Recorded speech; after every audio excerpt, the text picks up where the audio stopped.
Hello students, कैसे हो आप सभी लोग।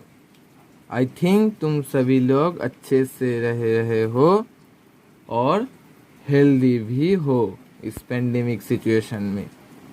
ओके, तो जैसे मैं बताया था इंट्रोडक्शन वीडियो में, मैं तुम्हारे लिए आकाश के स्टडी पैकेज, एमकेप्स, ये सब बुक्स का सॉल्यूशन लेके आऊँगा। वैसे ही मैं आ गया आज एम कैप्स का सल्यूशन करवाने के लिए। मेरे घर के यहाँ पे तो बहुत बारिश का मौसम चल रहा है, तो तुम्हारे वहाँ पे कैसा चल रहा है मौसम, मुझे कमेंट सेक्शन में ज़रूर बताना, ठीक है। Okay, let's come to the point. Today we shall discuss about the M caps question bunch. ये एम कैप्स में तो फिजिक्स, केमिस्ट्री, बॉटनी, जूलॉजी का क्वेश्चन रहते हैं और इसमें वेरी कॉन्सेप्चुअल क्वेश्चन रहते हैं, तो इससे तुम्हारा कॉन्सेप्ट थोड़ा स्ट्रांग हो जाएगा और जिसको इस बुक्स का सॉल्यूशन चाहिए तो उन लोगों का भी हेल्प होगा। मैं तो ये इंट्रोडक्शन वीडियो में तुम लोगों को बताया ही था। ओके, चलो स्टार्ट करते हैं। मैं आज फर्स्ट स्टार्ट करूंगा जिसको नीट स्टूडेंट के पास, जैसे मेरे पास भी बहुत टफेस्ट सब्जेक्ट लगता है, दैट इज फिजिक्स, लेकिन करना तो पड़ेगा। ये फिजिक्स का एमकेएस 1 का सॉल्यूशन हम स्टार्ट करेंगे। ओके, तो चलो फर्स्ट कुछ क्वेश्चन कॉन्सेप्चुअल है तो इसको करने का तो कोई ज़रूरत है नहीं। तो फर्स्ट क्वेश्चन बोल रहा है the weight of a body which is charged bye rubbing. देखो, चार्ज्ड बाय रबिंग होने के लिए उसको क्या होना पड़ेगा, यानी कि पॉजिटिव होना पड़ेगा और नेगेटिव होना पड़ेगा। पॉजिटिव होने के लिए उसको इलेक्ट्रॉन को छोड़ देना पड़ेगा। इलेक्ट्रॉन छोड़ेगा तो उसके जो इलेक्ट्रॉन का मास है, दो it is very negligible, yet some amount of mass will be decreased। फिर से यदि वो नेगेटिव होना चाहे तो उसको इलेक्ट्रॉन्स को गेन करना पड़ेगा।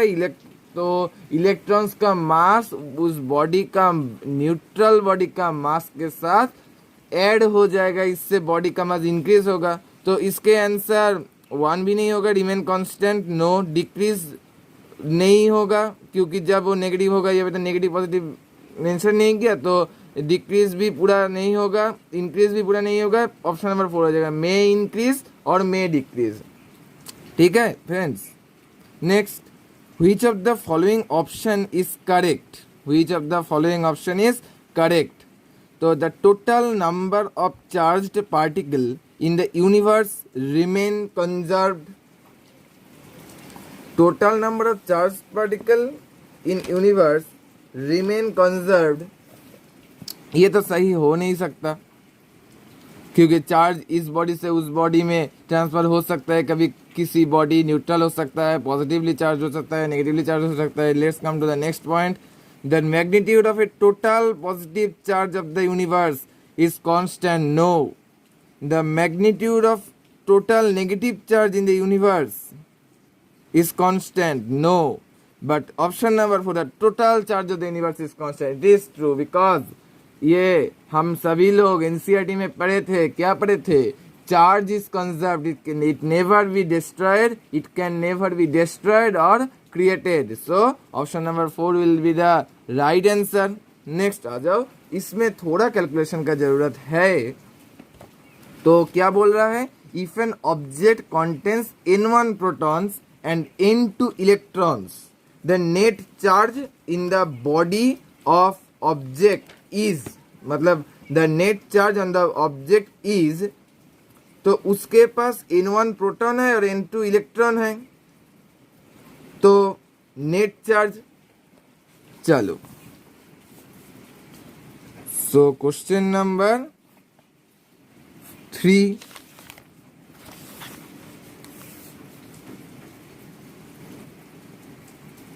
number of protons,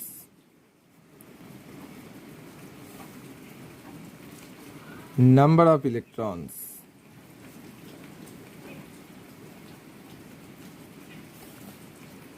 देख लो कितना है, number of proton n1, number of electron n2। तो जो लिखा है क्वेश्चन में वही लिख दो। सो नेट चार्ज, प्रोटॉन में कैसा चार्ज होते हैं friends? Obviously positive.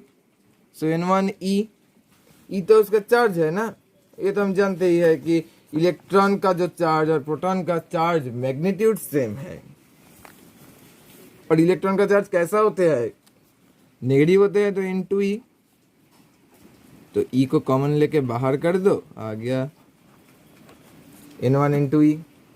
Okay friends, तो देख लो आंसर क्या होगा, ऑप्शन 2 आ जाएगा आंसर। अब इस spherical conductor is placed near another positively charged conductor. The net charge acquired by spherical conductor will be, किसी स्फेरिकल कंडक्टर को और एक स्फेरिकल कंडक्टर जो पॉजिटिवली चार्ज है उसके नजदीक ले आया तो क्या होगा? इंडक्शन होगा। अरे भाई, इंडक्शन में क्या होते हैं? इंडक्शन में तो कभी चार्ज ट्रांसफर नहीं होते हैं, उस बॉडी का चार्ज का थोड़ा असेंबलेज होता है। तो नेट चार्ज कितना रहेगा? इलेक्ट्रॉन वो पॉजिटिवली चार्ज के अट्रैक्शन में पास आ जाएगा और बाकी सब इलेक्ट्रॉन दूर चला जाएगा, तो नेट चार्ज आ जाएगा 0 आ जाएगा। Next, if a charge body near a charge electroscope, then a charge body को तुम चार्ज इलेक्ट्रोस्कोप के पास ले आ रहे हो तो क्या होगा बताओ? इसमें बता रहे हैं कि the leaves will further diverge if the charge on the body is opposite to that on the electroscope. Okay, तो एक इलेक्ट्रोस्कोप ड्रॉ कर लो। हम राफली एक इलेक्ट्रोस्कोप ड्रॉ कर रहा हूँ। ये आगे उसका बोतल जिसके अंदर ये इलेक्ट्रोस्कोप है, ऐसा 2 इलेक्ट्रोस्कोप, यहाँ पे ऐसा फील रहा, यहाँ पे एक बॉडी लिया हमने। अब ये भी चार्ज है, ये भी चार्ज है। चार्ज का क्या कंडीशन होने से जो ऑप्शन में कंडीशन दिया हुआ है वो सारा फुलफिल हो जाएगा। चलो देखते हैं। The leaves will further diverge, ये तो चार्ज है, ये किसी ना किसी एक चार्ज है, तो इसमें भी सेम चार्ज है कि इसमें भी सेम चार्ज है, तो डाइवर्ज तो हो ही रहेगा। फर्दर डाइवर्ज कब होगा? If the charge on the body is opposite to that on the electroscope, मतलब इसमें यदि पॉजिटिव चार्ज रहा, इसमें पूरा पॉजिटिव चार्ज भरा हुआ है, तो इसमें नेगेटिव चार्ज होगा तो क्या होगा बताओ? इसमें नेगेटिव चार्ज होगा तो इसको इंडक्शन के टास्क नहीं किया हमने, इंडक्शन होगा क्योंकि नियर लाया, नज़दीक ले आया, तो इसके वजह से यहाँ पे मोर पॉजिटिव चार्ज गेन होगा और दूर में उसका सेम चार्ज मतलब माइनस होगा। तो माइनस क्या करेगा? इसको माइनस इसको न्यूट्रलाइज कर देगा, तो ये कोलैप्स कर जाएगा, ये कोलैप्स कर गया। तो ऑप्शन नंबर 1 तो फुलफिल हुआ नहीं। चलो अब ऑप्शन नंबर 2 के पास। ऑप्शन नंबर 2 क्या बता रहा है? ऑप्शन नंबर 2 बोल रहा है कि the leaves will converge if the charge on the body is opposite to that on the electroscope. हाँ, ये तो हमने दिखा था। क्या देखा? ऐसे ही और एक ड्रॉ कर लो।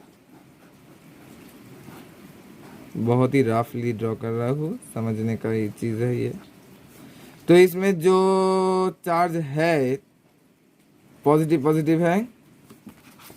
आप क्या बताया?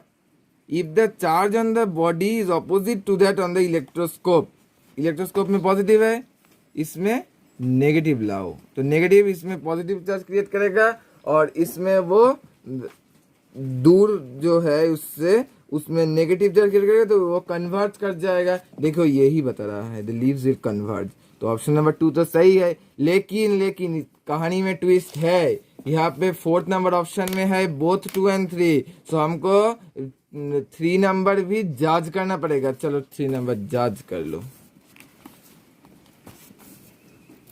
ऑप्शन 3 क्या बता रहा है? The leaves will further diverge if the charge on the body is similar to that on the electroscope. फिर से रीड करो। The leaves will further diverge if the charge on a body is similar to that on the electroscope. देख लो, मतलब ये एक electroscope आ गया,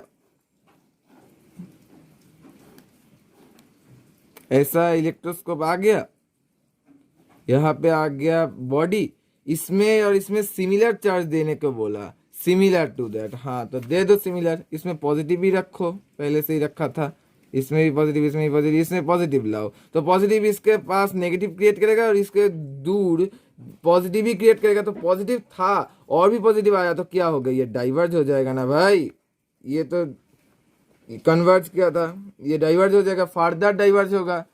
तो ऑप्शन नंबर 3 क्या फुलफिल हो रहा है, ऑब्वियसली हो रहा है, तो इसका आंसर आ जाएगा option number 4।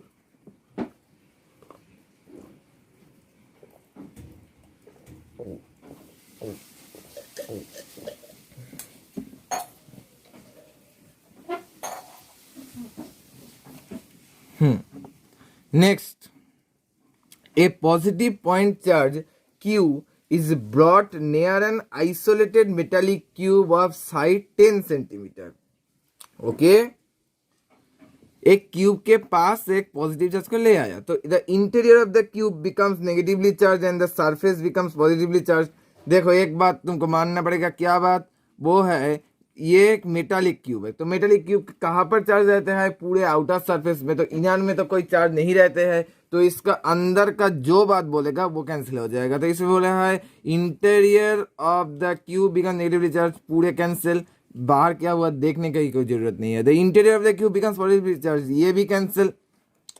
The interior remains charge free, हाँ ये चार्ज फ्री बोल रहा है और ऑप्शन नंबर 4 भी चार्ज फ्री बोल रहा है, the interior remains charge free, तो हमको दोनों को ही जांच करना पड़ेगा नेक्स्ट ऑप्शन किसमें फुलफिल हो रहा है। तो and the surface gets non uniform charge distribution, और फोर्थ नंबर ऑप्शन बोल रहा है the surface gets uniform charge distribution. देखो भाई ये तो एक पॉइंट है, तो पॉइंट को हम किसी एक फेज और किसी एक कॉर्नर के पास लाएंगे, तो उसका जो ऑपोजिट फेज और ऑपोजिट कॉर्नर और ऑपोजिट पोर्शन जो होगा उसमें वो थोड़ा कम इंडक्शन करेगा, तो इसलिए इसमें नॉन यूनिफॉर्म चार्ज डिस्ट्रीब्यूशन आ जाएगा, तो इसका ऑप्शन 6 आएगा।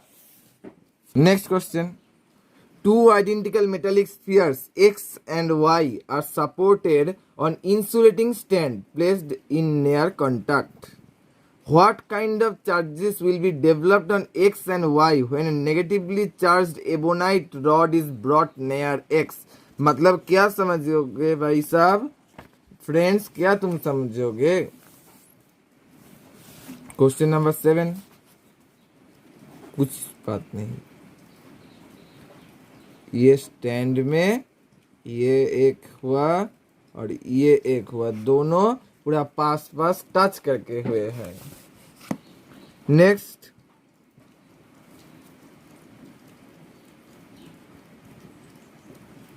What kind of charge will be developed on X and Y, negatively charge ebonite rod को पास लाओगे तो ये आ गया एक्स, ये आ गया वाई, सब न्यूट्रल है। अब नेगेटिवली चार्ज एबोनाइट रॉड को पास लाओगे तो नेगेटिवली के लिए इसके पास पास आ जाएगा, सब पॉजिटिव आ जाएगा और इससे दूर चला जाएगा नेगेटिव। अब देखो ऐसे एबोनाइट को पास रख के ही हम खिसक के दोनों को सेपरेट कर देंगे तो क्या होगा, ये तो इंसुलेटिंग है, तो इसको दोनों तरफ से पकड़ा और खिसक के अलग कर दिया। थोड़ा काम तो करना पड़ेगा, थोड़ा फोर्स देना पड़ेगा क्योंकि ये तो अट्रैक्शन कर रहा है, तो इसको अलग कर देंगे तो क्या आ जाएगा बोलो, इसमें आ जाएगा ऐसा एक चार्ज जिसमें पूरा पॉजिटिव फैला हुआ रहेगा और एक आ जाएगा जिसमें पूरा नेगेटिव रहेगा, समझा।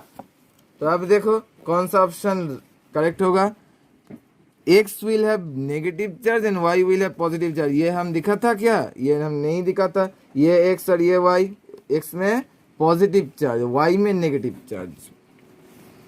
आ जाओ, तो फर्स्ट ऑप्शन का गलत हो गया, X Y will have negative charge and X will have positive charge, हाँ ये हमारा सही आंसर होगा, है ना।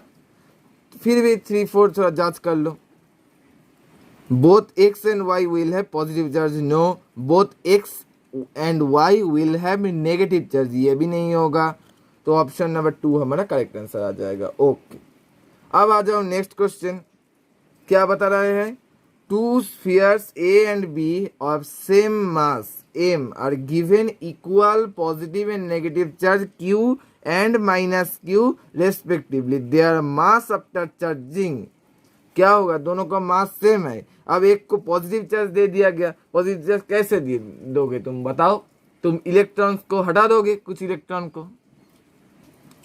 तो इलेक्ट्रॉन हटाओगे तो ऑब्वियसली क्या होगा बताओ. जैसे हमने फर्स्ट क्वेश्चन में किया था, ये फर्स्ट क्वेश्चन में थोड़ा थोड़ा ऐसा कुछ किया था, है ना, हम डिस्कस किए थे. तो जब उसको पॉजिटिव चार्ज दोगे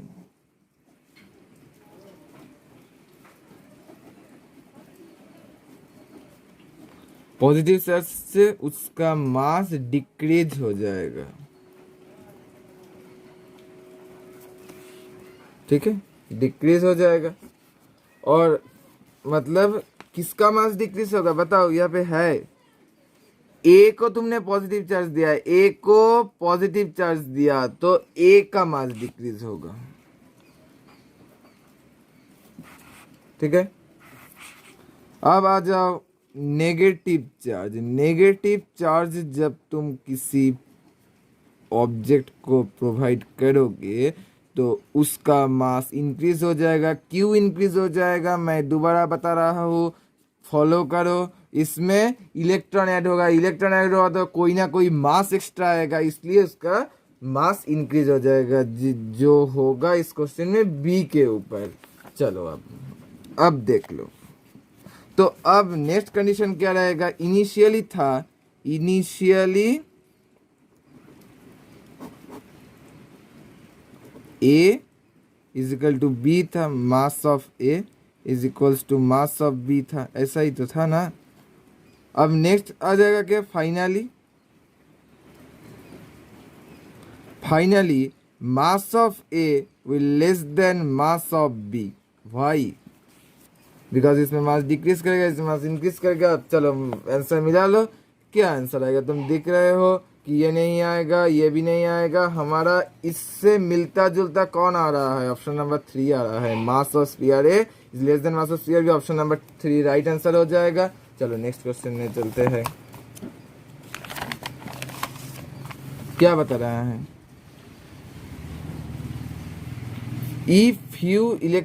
If 10 to the power 18 electrons are taken out every second from a body, then how much time is required to get a total charge of 0.1 coulomb from it? तो इसमें एक तरीका है सॉल्व करने का. चलो तो इसका तरीका क्या है. तो 0.1 कूलम जो बता रहे हैं वो 0.1 कूलम में चार्ज कितना है, मुझे पहले ये चीज बताओ. तुम जानते हो चार्ज कितना है. चलो लिख लेते हैं. सो 0.1 इज इक्वल्स टू कितना होगा. सपोज कर लो इलेक्ट्रॉन एन है, इलेक्ट्रॉन का चार्ज तुमको पता ही है शायद 1.6 × 10⁻⁻19. ये कहाँ से लाया हमने. वी नो दैट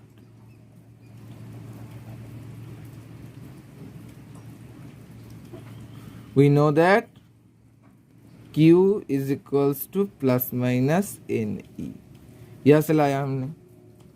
अब N को निकालो, क्या आएगा बताओ मुझे. 0.1/1.6 × 10⁻⁻19.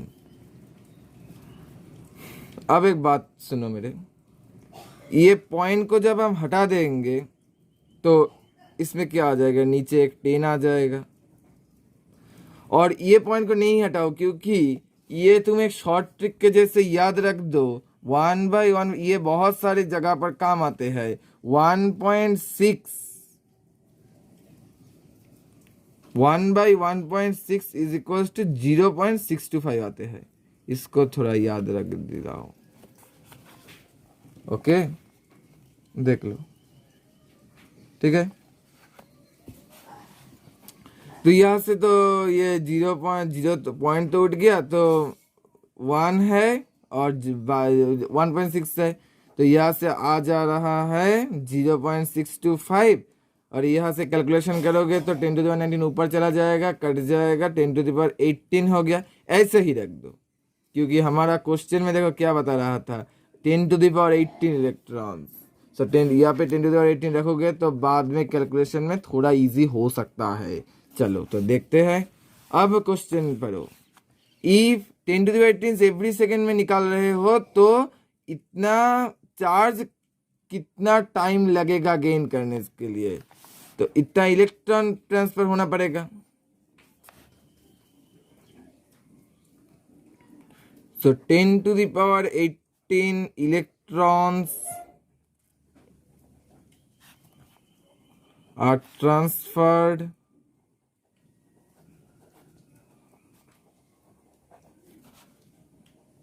in 1 second.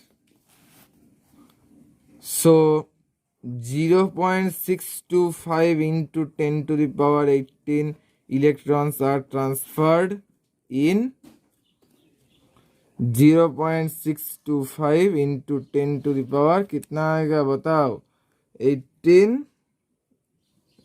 बाई वो वाला 10 to the power 18 आ जाएगा। ठीक है,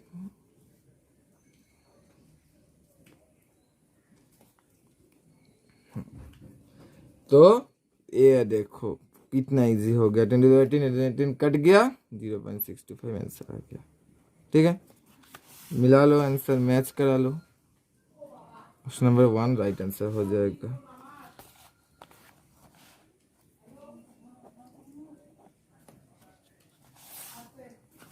हाँ, क्वेश्चन नंबर 11 में आ जाओ। चार्जेस कैन बी क्रिएटेड और destroyed in equal and unlike pairs only. हाँ, ये तो हो सकता है। कैसे हो सकता है? तुम एक न्यूट्रल बॉडी लिया, वो बॉडी से n नंबर्स ऑफ इलेक्ट्रॉन्स और एक बॉडी में भेज दिया, जिससे वो भी थोड़ा चार्ज एक्वायर कर जाए, और इक्वल अमाउंट में चार्ज ट्रांसफर करोगे तो एक में सपोज कर लो प्लस क्यू आएगा और एक में माइनस क्यू आएगा। इससे तुम अनलाइक बट इक्वल मैग्नीट्यूड का चार्ज का पेयर प्रोड्यूस कर सकते हो। तो एक नंबर ऑप्शन सही है। Excess of electrons over protons and neutrons in a body is responsible for positive charge of the body. No, because excess of electron never create positive charge, it creates negative charge. Net charge cannot be created or destroyed by any isolated system. Yes, while adding the charges in a system, proper signs of charges have to be used. While adding the charges in a system, proper signs of the charges have to be used. Yes, तुम एक 5 coulomb charge है, उसमें -3 coulomb charge लगाया, लेकिन तुम उसका magnitude को plus किया तो क्या आ जाएगा, 5 + 3 8 कूलम समझोगे तुमने। तो 8 कूलम तो उसमें नहीं है, तो 5 और -3 कूलम तुम जब दिया तो उसमें माइनस चार्ज एक्वायर होगा, इससे 5 - 3 2 कूलम होगा। इसलिए साइन, प्रॉपर साइन यूज करना बहुत ही जरूरी है। तो इसका ऑप्शन आ जाएगा 2, appropriate answer, which is not true. Positive and negative charge on 18 cc of water. तो 18 cc ऑफ वाटर का मास निकालो पहले, कितना आएगा बताओ।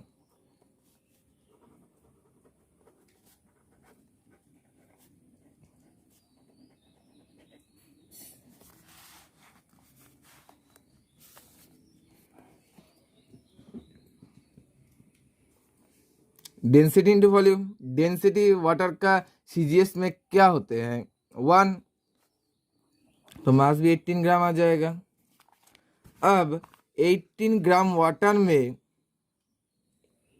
कितना एटम है वो बताओ।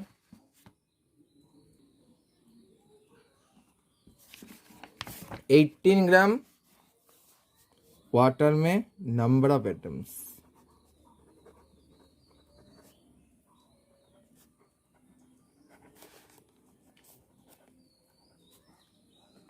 Given mass by molar mass 18 होता है। तुम देख लो, 16 + 2 18 H2O।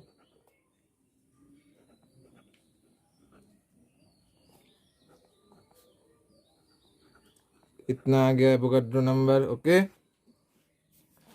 तो इतने एटम है, तो हर एक एटम में इलेक्ट्रॉन कितना रहते हैं। इसमें एटम नहीं है, ये एक्चुअली एटम नहीं है, ये इसको एप्रोप्रिएटली बोलना पड़ेगा नंबर ऑफ मॉलिक्यूल्स। और सब मिला के इलेक्ट्रॉन कितना होते हैं एक मॉलिक्यूल में, ऑक्सीजन में इतने इलेक्ट्रॉन रहते हैं 10, नहीं 10 तो होगा पूरा इलेक्ट्रॉन मिला के, मतलब हाइड्रोजन और ऑक्सीजन को मिला के। ऑक्सीजन में अकेले होते हैं 6,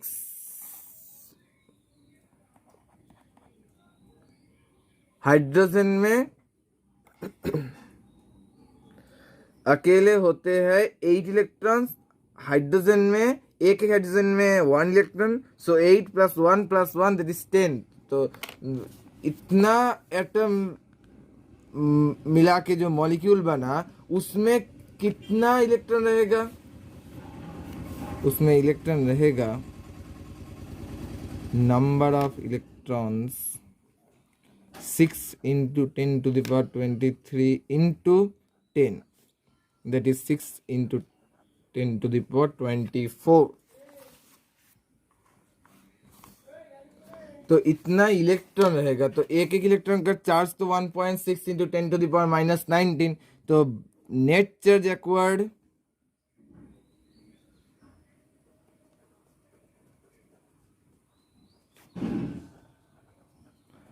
तुम तो समझ ही गए हो ये रिलेशन क्या है।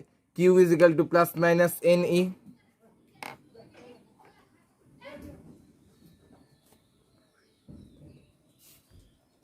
टेन टू द पावर 5 आ गया। तो ऑब्वियसली इसमें कूलम तो यूज करना पड़ेगा। इसमें ऑप्शन नंबर 1 आ रहा है। ओके।